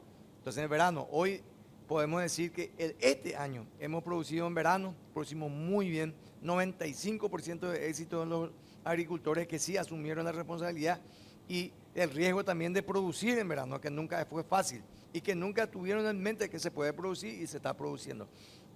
Al inicio de este mes de noviembre hemos iniciado ya lo que es la campaña, o sea, del Plan Nacional para la producción de tomate en nuestro país. Y muchos productores, lo que el año pasado recibieron, semillas, insumos, y bueno, este año, paramos, te vamos a entregar semillas, el año pasado ya recibiste todo, tenemos que ampliar nuestra cobertura. El año pasado iniciamos con 645 productores, y este año nosotros tenemos que aumentar, porque necesitamos mayor cobertura, para que todo el año se pueda producir y que se pueda Pero estabilizar. de hecho, digamos, el que ya produjo tiene una parte que deja para semilla, ¿o no es así? No. Caso de tomate, no. No se Caso puede. se puede, ¿verdad? Pero por eso decía, hay un... Porque en en un mi- momento dado pues tiene que independizarse de vos. Sí, que ahí soltar tu mano. justamente quiero llegar. Nosotros tenemos 259.000 en número de agricultura familiar en nuestro país. ¿Qué es lo que ocurre? Hay un círculo vicioso que crea el propio ministerio. Estamos asistiendo en las mismas familias. ¿Qué estamos haciendo? Paramos, este año ya pues termina. Vamos a tratar de darle cobertura a familias que el año pasado no estuvieron dentro del sistema de cobertura del Ministerio de Agricultura y Ganadería. Entonces, hay familias que sí tienen condiciones. Nosotros tenemos que mirar a la familia que vamos a asistir y que tiene condiciones y que sean atendidos ya por la entidad crediticia. Ahora se tiene una nueva ley, la ley de inclusión financiera, que ya de este gobierno, que justamente le permite a aquellas personas que no tienen garantía, no tienen garantía, entonces el Estado es su garante, Fondo de Garantía, FOGAPI, y que tiene 2 años de gracia y 10 años de plazo. El crédito agrícola financia a través del fondo que viene de la Agencia Financiera de Desarrollo. O sea que están estructurados. Banco de Fomento también financió a algunos productores de tomate que incorporan tecnología. Pero ¿qué es lo que nosotros necesitamos para que el productor despierte interés en el productor, que puedan invertir, incorporar tecnología, asumir un crédito? es de que la seguridad de que va a vender su producto.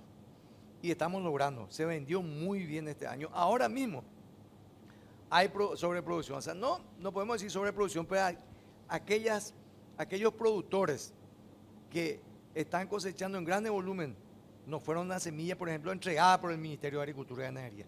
Porque hay veces que nosotros entregamos la semilla y la gente empieza a producir no en la forma escalonada que debería de hacerlo. Entonces, ¿qué hacemos nosotros? Distribuimos para los momentos críticos para que en esa época sí se pueda atender. Hoy, con el volumen de producción que tenemos y que el periodo escolar va concluyéndose, tenemos volumen importante, entonces abrimos el mercado, volvemos a aportar. El precio está un poco bajo, hay mucha oferta, es muy fácil de entender. Y eso es lo que nunca nosotros pudimos todavía lograr.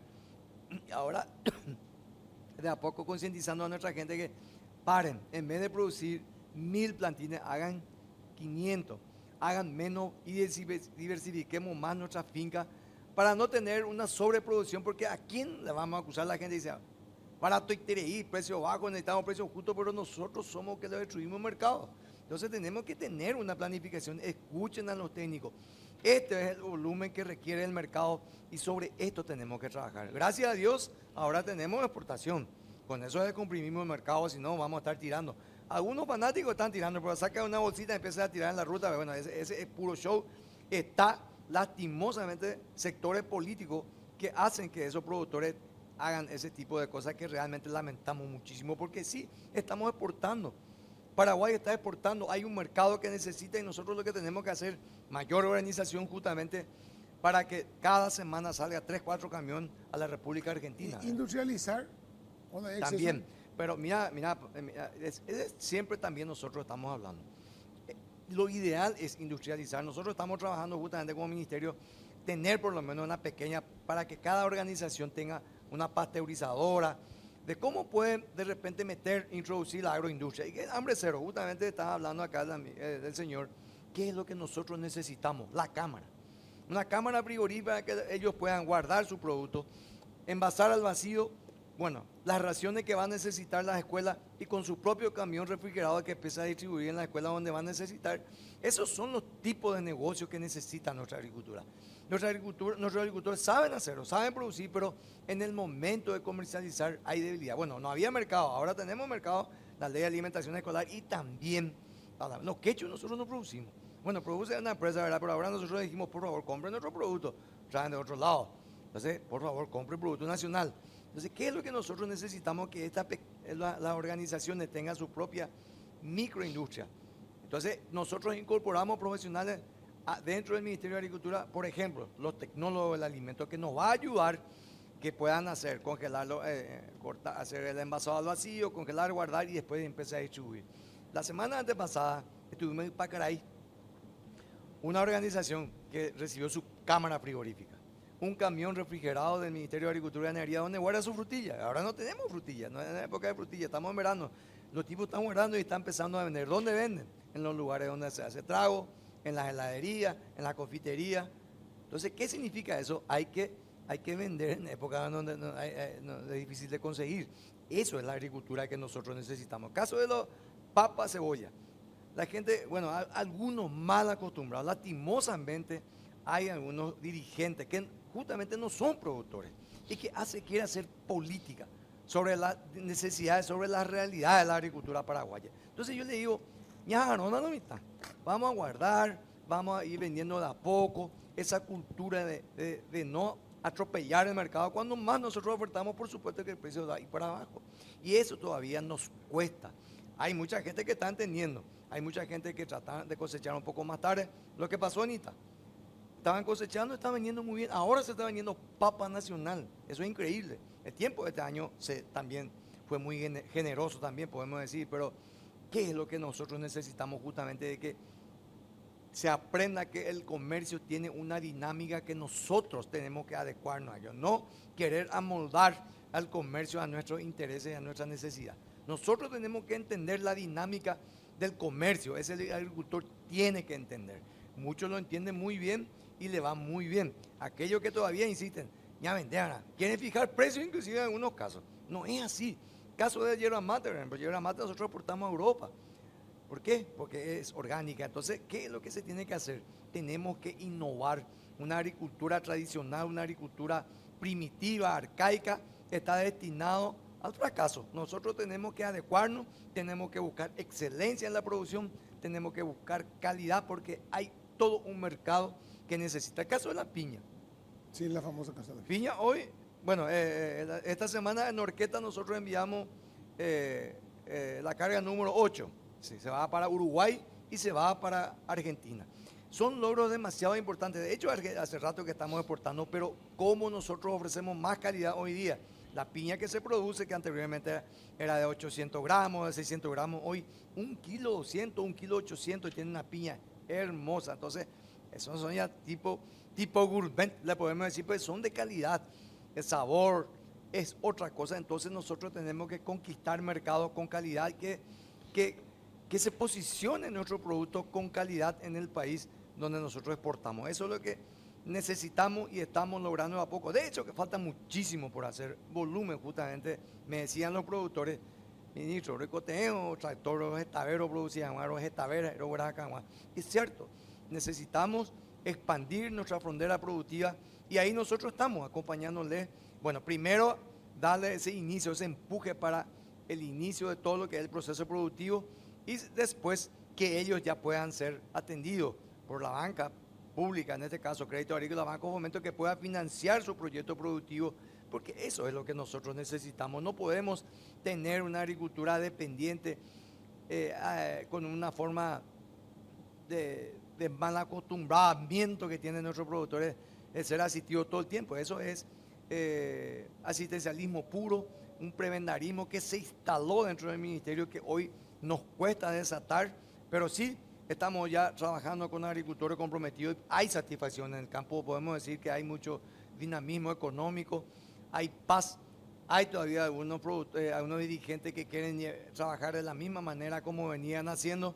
Hoy decimos a ellos, esperen, en el momento a ver a niña en Motavice, porque aquel que quiere venir a vender gato por liebre, que se muestran como grandes productores, pero ni siquiera tienen 1 metro cuadrado de agricultura y vienen, hablan en nombre de los agricultores. Nosotros trabajamos con agricultores reales, salimos, recorremos y le conocemos, miramos su finca, georreferenciamos. Eso es lo que nos da mayor eficiencia, porque el presupuesto que tenemos, siempre yo digo que comparativa, no es bueno comparar, pero bueno, dice, la comparación es una odiosa, pero hay que comparar también. Nosotros tenemos mucho menos presupuesto que las administraciones anteriores, pero somos mucho más eficientes porque entregamos más tractores y somos una agricultura que exporta, una agricultura que antes tenía altísima dependencia, todo se tenía que importar. Hoy nosotros hacemos lo contrario, exportamos calidad, tenemos condiciones sanitarias y eso es lo que nosotros necesitábamos. Y bueno, podemos hacer muchísimo más por la agricultura, pero es una cuestión de que a poco, gradualmente, la gente pueda entender que la única manera de mejorar la realidad es una organización seria, formalizada, que la gente pueda entender que solamente con la formalización puede ir avanzando en lo que uno requiere, ¿verdad? Tenemos que hacer una pausa cortita. A la vuelta, Ministerio de Agricultura y Ganadería, ¿verdad? Tema ganadería. Vamos a hablar a la vuelta de la pausa. ¿Te parece? Pausa, ya venimos.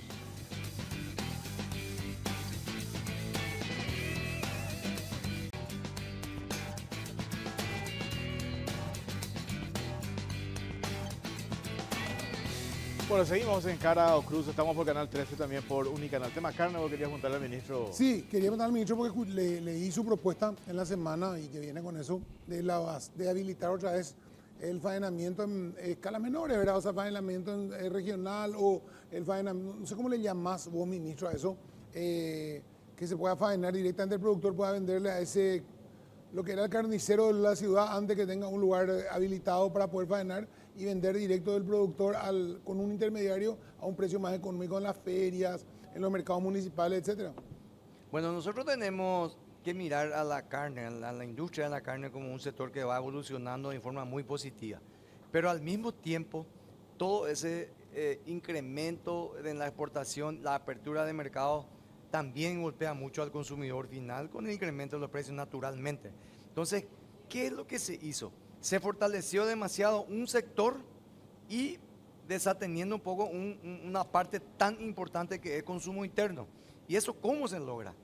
Se logra que las mataderías, los mataderos municipales y los mercados municipales eventualmente también vuelvan a fortalecer y que cumplan con los requisitos para la habilitación de una matadería. Por dar un ejemplo, en el 2022-23 teníamos como 74 mataderías con IVO, que es Inspector Veterinario Oficial, y hoy día se tiene 34. O sea que se aprieta muchísimo, entonces por supuesto que de hecho vamos a tener menos oferta de ese grupo. Hay productores en mediana escala que le va a costar llevar sus animales para la exportación, que no va a pasar por la cadena de valor de la carne, que son los frigoríficos. Entonces, ¿qué es lo que nosotros proponemos? Habilitar la mayor cantidad de mataderías, que por ahí pasen los animales y que cumplan con las exigencias sanitarias, que las instituciones encargadas lo habiliten y que ahí se pueda ofertar carne más accesible al consumidor final. Nosotros hacemos una comparación simple. Si te vas a recorrer el interior de la República y encontrar una pata, un cuarto colgado por ahí, ¿cuánto te da el kilo de carne? 45.000. Venía acá, la carne. Entonces, ¿por qué? Porque pasa por la cadena de valor de la carne. Entonces, de hecho que en ese paquete de carne se carga todos los costos.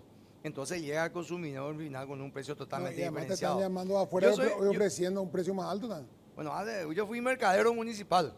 Yo estaba trabajando en el mercado de San Lorenzo. Anteriormente entraba la carne. Bueno, él hizo cuitinta por la espalda llevando la carne. Pues son carne de calidad, solo que es la manera de estivarlo. Pero ahora la carne llega en cartones. Entonces, ¿qué es lo que ocurre? Tiene otra presentación, otra formalidad y por supuesto todos los costos están en ese producto. ¿Qué es lo que nosotros queremos hacer? Que también la carne que viene para consumo local, para el consumo interno, también tengan los mismos tratamientos y que también el precio sea adecuado a la realidad de nuestra gente, al consumidor final.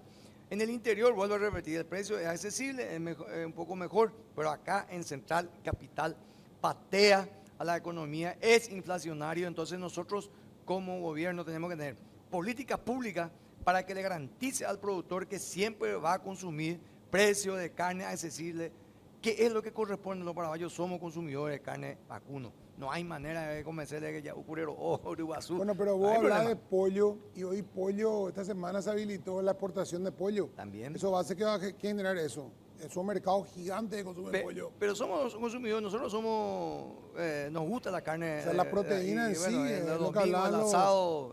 Sí, pero lo que hablaban los mitanos partido iré asados. No, pero hablaba recién la gente de la alimentación escolar. Proteína en general lo hablaba. Sí. Si vos me decís, pollo, cerdo y carne de vaca, hoy tienen mercados de exportación donde el valor final es tentador para el productor. Claro, vos decís, es cierto, el pequeño productor no llega a ese mercado, no accede a ese mercado. ¿Puede acceder a un mercado municipal? Sí. ¿Puede sacar un buen precio en el mercado municipal? Sí. Entonces va a llegar más al mercado municipal y va a poder vender a un precio más, como decís, menos procesada, con menos manos por las que pase esa carne y sin posibilidad de que ese faenador local pueda exportar a, no sé, a Taiwán o a Israel o a Chile. No va a exportar ese señor. Pueda venderte a un precio más razonable, no a un precio internacional. Por eso decía, tiene otro camino, otra ruta que claro, para la exportación, pero y por eso al consumidor final también tenemos que cuidarle acá, no, consumidor local tiene que pasar por otro proceso, que ese proceso tenga las mismas exigencias sanitarias, que llegue carne con calidad, con inocuidad al consumidor local y con precio que es realmente accesible, que es lo que reclama la gente y es justo. Por eso, bueno, hablamos también de muchas cosas, se habla de oligopolio, la industria. Y entonces, ¿qué es lo que nosotros necesitamos hacer? Que ese camino, que ese trazado que se hizo para la industria fue maravilloso, conquistamos mercado, abrimos más mercado, cada día exportamos la cantidad de carne que se faena, altísimo porcentaje se va exportando, entonces la oferta nacional tenemos que cuidar y hay que trabajar, hay que consolidar esa ruta. El pequeño producto, el que tiene 20 cabezas, que hay que faenar la semana, volver a aumentar la feria de consumo nuevamente. Entonces, la carne accesible a cada paraguayo. Y bueno, si no, oye, tú técnica tu mujer, la tercer tiempo, las olas después del partido, los domingos, los asados los domingos. Entonces, va a costar y no estamos trabajando sobre esa parte que es demasiado importante para el paraguayo que quiere consumir carne bovina. Entonces, ahora, exportamos, abrimos mercado para carne de cerdo, carne de ave.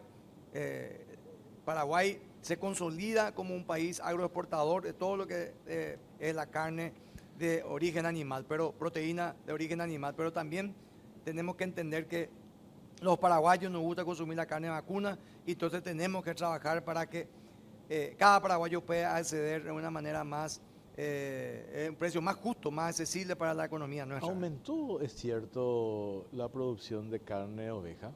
¿Perdón? Carne de oveja. Bueno, carne de oveja, la carne de oveja es artículo de lujo. Realmente Pero ha aumentado, digo, la la producción. población de ovino en nuestro país no es lo suficiente. Lastimosamente no pudimos avanzar en la población ovina en nuestro país. Es una carne que es deliciosa, de calidad, tiene mercado. Nosotros tenemos mercado abierto, apertura de países que están interesadísimos en la carne ovina, pero lastimosamente no pudimos avanzar. Es un rubro que pareciera ser que el paraguayo quiere tener carne de vaca y con oveja. Pero si vos tenés un pedido de internet, vos podés producir prácticamente para el exterior, nomás ya está. O sea, si vos te vas a dedicar al cordero, o sea, lo que es lo que se exporta, ¿verdad? Que es la oveja, vos vas a producir en todo caso para exportar. O sea, tener los mercados cerrados, bueno, mercado interno dejado un poquitito. Yo creo que acá hay muchos productos que se hace más para exportar que para consumir internamente. El problema nuestro, a los chaé, si vamos a hablar de pequeñas escala, ¿quién es lo que está produciendo oveja en nuestro país?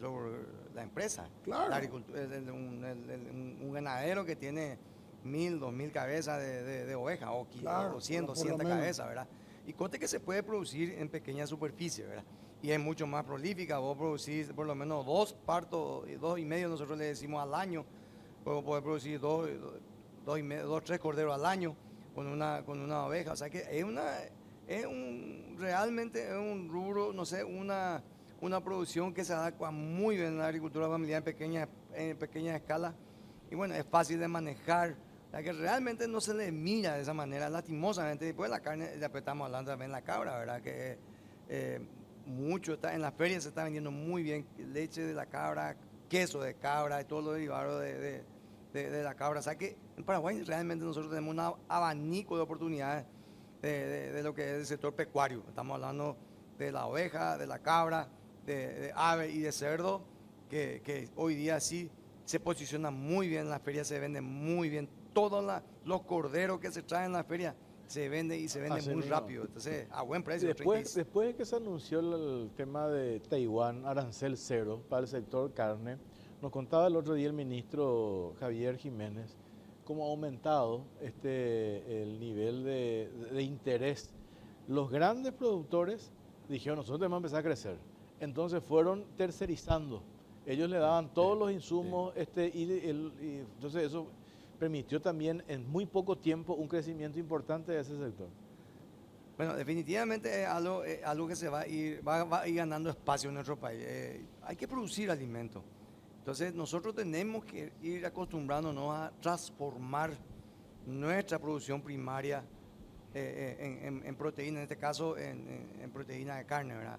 Y eso se puede hacer. Y todo lo que se produce hoy día se vende. Entonces yo creo que Paraguay definitivamente en corto tiempo se va a ir desarrollando de una manera que impacta en la economía del más pequeño también. Porque ahora todo el mundo, el crítico, la gente que quiere criticar siempre digo, ¿qué es lo que macroeconomía? Todo el mundo también puede, el pequeño está mal. Sí, el pequeño, cierto, hay un grupo importante que está creciendo, que está desarrollando, otro que está sobre la superficie o alguno está bajo la superficie. Lo que nosotros necesitamos es rescatarle a esta familia, ponerle todo sobre la mesa y que todos podamos desarrollarnos. Eso se puede.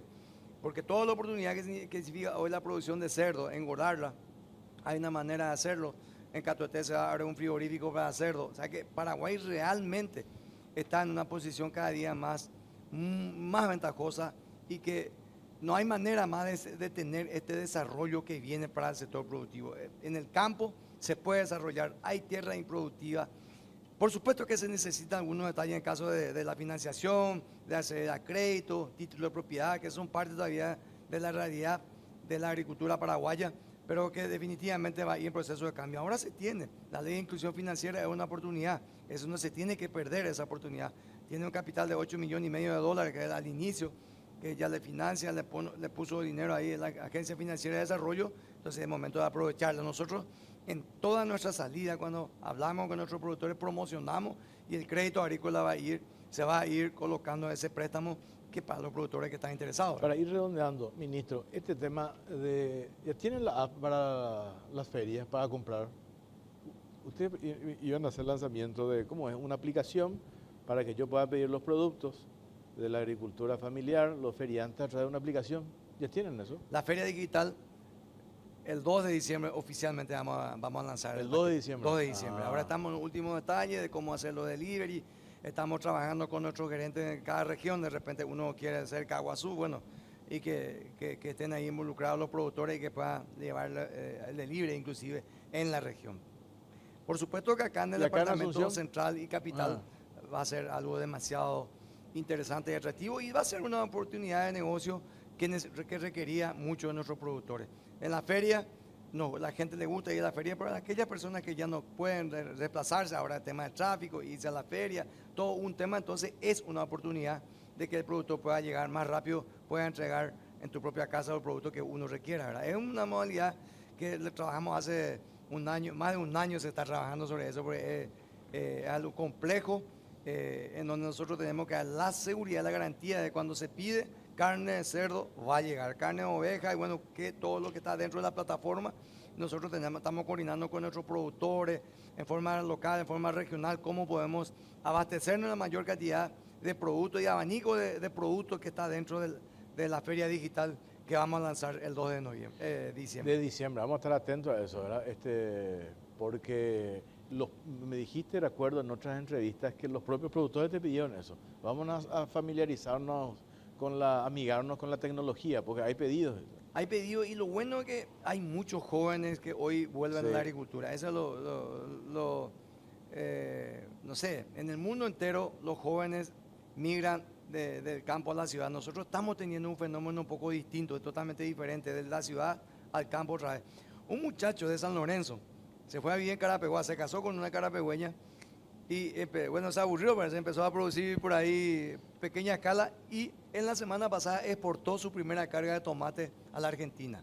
Entonces, jóvenes de vuelta de la ciudad al campo, porque hay oportunidades de negocio. Ellos acceden a la tecnología con mayor facilidad. La juventud hoy día accede a la tecnología, la comunicación, accede a la plataforma, todo lo que implica conocimiento, innovación en la agricultura es mucho más fácil con los jóvenes. Entonces, algo que nos permite también desarrollar con mayor facilidad. Y bueno, la innovación, la tecnología aplicada a la agricultura es mucho más fácil con los jóvenes y eso ya podemos nosotros sentir. Y bueno, y la feria digital va a ser una revolución para justamente la agricultura de los jóvenes que hoy día están involucrados en ese sector. Perfecto. Ministro, te agradecemos tu tiempo, muy amable. Gracias a usted por el espacio. Pausa. Nosotros hacemos nuestra última pausa, venimos y cerramos el programa.